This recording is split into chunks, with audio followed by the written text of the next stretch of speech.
is a former CEO and current business coach who had quite an adventure with intolerance himself in Venezuela. His name is José Pereira. He is a friend of Speaker Co-ops and me. We're so thrilled to have you here, Jose. Thank you so much. Thank you. Thank you for having me. And I'll remind everybody that if you can catch the feed by going to tiny.cc/tolerance summit, you can donate to our cause for the Anti-Defamation League at tiny.cc/donate ADL. Please click on that. Give us a share donation with them. We don't touch it. Go straight to them through PayPal. There we go. Now let's turn our attention to our new guest, Jose. You experienced intolerance in quite a dramatic way, unexpected for you, of course. You were in a business meeting in Venezuela. Was there a knock at the door, or just knocking down the door? No, we were in the meeting. We were in the office, in the main headquarters of PDVSA, that is the National Oil Company of Venezuela. They have a big ballroom called the Simon Bolivar Ballroom. It's very big. We were in a meeting with almost 1,000 people.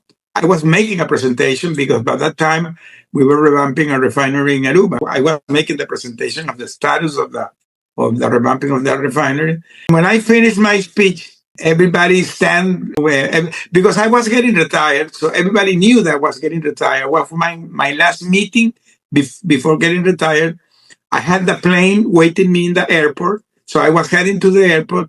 When we were going to the airport, we saw when the guards came, it was like a peloton of 20 guards. When they came, I didn't know what those guys were doing there. They asked for me. When they asked for me is that I knew that it wasn't an ambush. They put us in a separate room. We went to that room. Is that we were told that we were accused to be American spy, that had committed treason and corruption and a lot of stuff. Everything was sham because we became the pawns during the first Trump administration. Exactly what is happening today. What is happening today is the same story. That came our story with the intolerance, because there was a lot of intolerance during those 5 years. What was their excuse for? They said that they thought they accused you of being a spy. Then they kidnapped you and kept you for 5 years. They kidnapped us. They threw us in a dungeon called Boleita. There is a counterintelligence military police called the DGCIM. All these regimes, they do copy-paste. So this police is a copy of the Iranian Guard Republican Police, the IGRC, or the G2 of Cuba, or all these communist regimes have this type of police. There is like a Praetorian guards that they are who do the dirty work. These guys, they had this dungeon. We were thrown there, a dungeon 3-story down in a basement. We were locked there during years.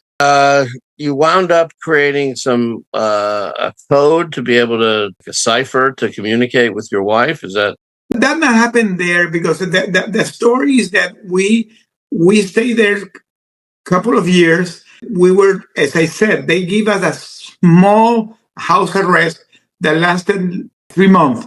Because we were so caught in the middle of the geopolitical tension that everything that was going bad between the two governments, it was affecting us. But at that time, there was a opposition leader called Juan Guaidó that he was received by Trump in the White House.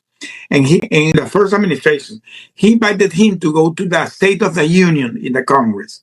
When that guy appeared in national TV in the State of the Union, the Maduro, the dictator of Venezuela, got so angry that it got us back to the jail. But now we were not moved to that same jail. We went to another jail that is called the Helicoide, because they have two two separate police. There is the military police, and then they had the civil police. So we were first in the military police, and then we were transferred to the civil police. For me, it was like a kind of environment, because when you are with the militaries, they treat you really bad, because these are opposition militaries being beaten by communist militaries. Now we were with the civilians, and we were there with all the political prisoners of Venezuela, the civil political prisoners. So during that time, we were allowed to begin to have food provided by our families. And when our family began to provide the food, there was a very complicated logistic, but when we begin to do it, I had the opportunity to begin to smuggle the letters inside the trash cans. So that's how the letters begin to flow between me and my wife. Putting the letters, hide it in the trash cans. And yeah, like a secret code to, like letters could be discovered. They never, I don't know how, but they never discovered the letters. Luck, a little bit of luck, a little bit of, they didn't, assuming that you couldn't do it, so they weren't looking, because they didn't. I don't think it was God. But for me, it was God, because the probability that they could find letters was very high, but we kept doing it almost during 3 years. So tell us a little bit about what you learned about tolerance, about yourself. Well, I mentioned to you previously, one of the things that for me was the most terrible situation was being treated like an animal. Being felt that you were treated like an animal, because, and I mentioned it to you, if you read in the book of Viktor Frankl, in A Man in the Search of a Meaning, one of the things that you can see and hear from his word is that one of the things that the people during the Nazi concentration camp really hurt them a lot was not the physical torture, was being treated like an animal. And we had the same sense, that we felt that we were treated like animals. They were always mocking on you. You were never allowed to see them to the face. You cannot see them to the eyes. You had always be talking like you were like a slave. So you felt like you were a slave. And that, of course, that really beat you, because it's a psychological torture. And it's something that really all these regimes, they do it because this is a way they can create a division between one side and the other side. So there's where they create the hatred. There's where the intolerance comes. Okay. What did you learn about yourself when some of this was going on? Well, you think that even that you are stripped, that you have everything taken, that and you feel that your humanity is ignored, but that they cannot take you is your mind. That the way you perceive things is your mindset. So that if you are strong in your mind, even they try to do anything to break you, they cannot break us. In our case, they didn't break us. They could not break us. They tried, but they could never do it. And the things that I want to mention here to anybody that's hearing this, that if you are going through intolerance, it will beat you if you let beat you. If you don't, even they try to do anything to you, but you in your mind you don't accept it. They can take your body, but then they cannot take your mind. So there's where the difference comes.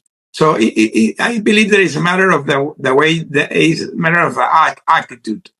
So if you feel that you're being treated because there's political difference, or that they're really treating bad in your human rights, or whatever is the situation of the intolerance, if you allow them to go to your mind, is where the intolerance can affect you. But if not, they cannot do it, even if they try. In our case, they tried to do it, but they can never do it. Good. Did any of the other folks have less fortitude than you? And it's important what you say, Jeff, because for your audience, the baby doesn't know the whole picture. We were 6 guys. So I was not alone. When I flew to Venezuela to do the presentation, I flew with my 5 vice presidents. So we were 6 guys. The first year we were in solitary confinement, but after 1 year, we were put the 6 together. And one of the things that really helped us to survive and to support that intolerance was cheering each other. Because of course, maybe some of us could have more fortitude than the others.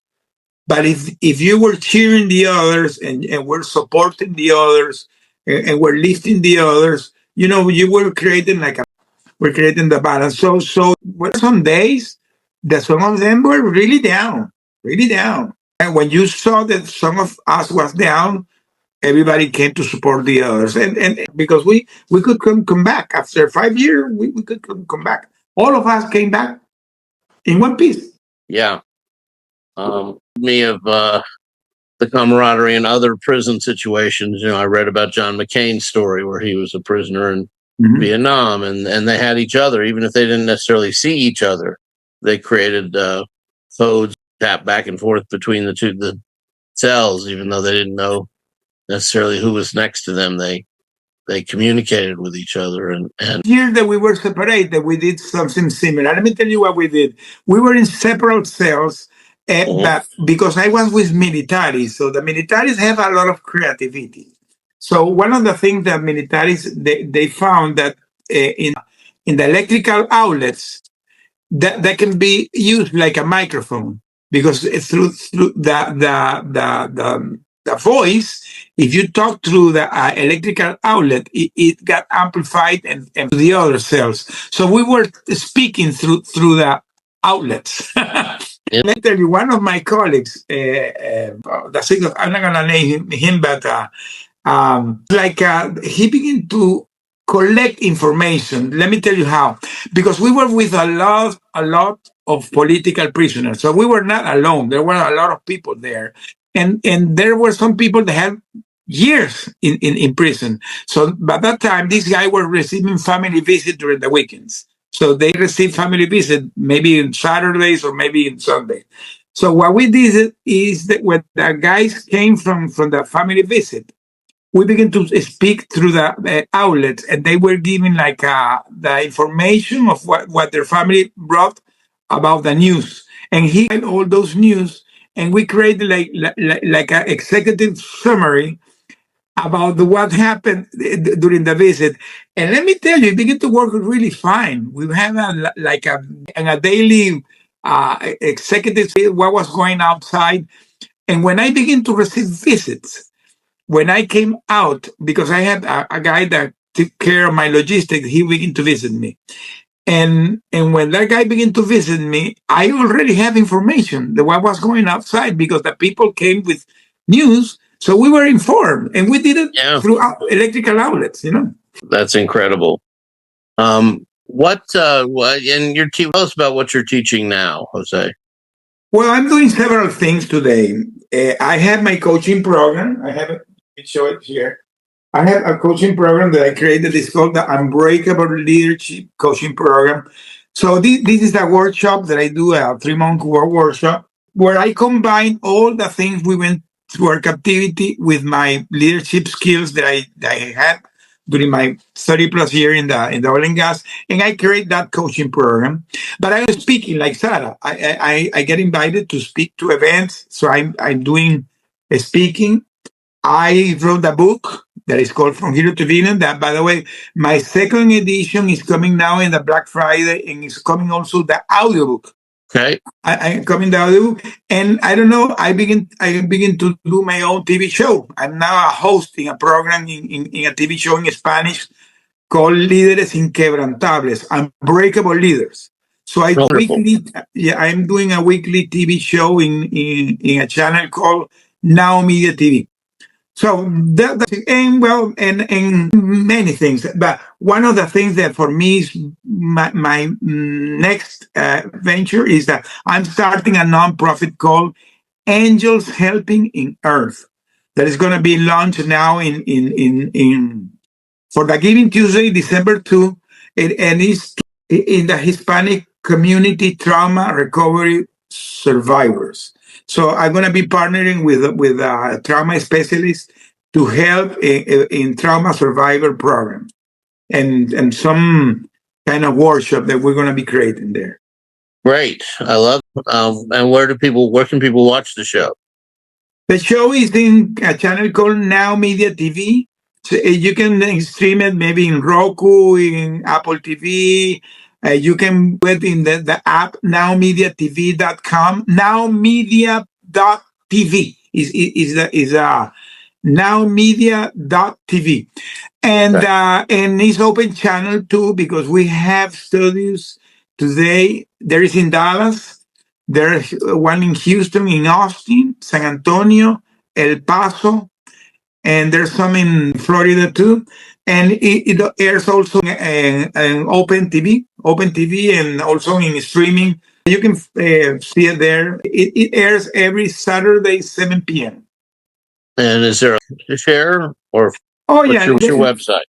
You can go to my web page, JoseConnect.com, and from my web page, you can do that connection to the TV show. Yeah. We've already got the JoseConnect.com. JoseConnect.com. Yes. Yeah, I've got the connection to your book on our Tolerate page. Correct. So, but this will get folks to your website. I want to share that as well on Facebook. Through the website, they can find the book, they can find the TV show. I have the podcast, they can find it there too. If somebody wants to be a guest, there's a form that they can fill it up there. It comes to Okay, wonderful. So what are your thoughts about intolerance and this whole effort? And then we'll bring Jack on a little bit early because he's waiting. Well, I believe that intolerance, as I said, you can be a prisoner in your body, but they cannot take your what you think, because if you have a purpose, they will never take you. They will never take you. So I believe that one of the things that is important, that the intolerance sometimes grows in the silence, but if you have the courage, you can defeat the intolerance. The intolerance will always be there. Unfortunately, if you go back to the I don't know, always the intolerance has been there, but it depends on how you perceive it. And again, they can take your body, but then they cannot your mind. That's my final say. Thanks so much, Jose Pereira.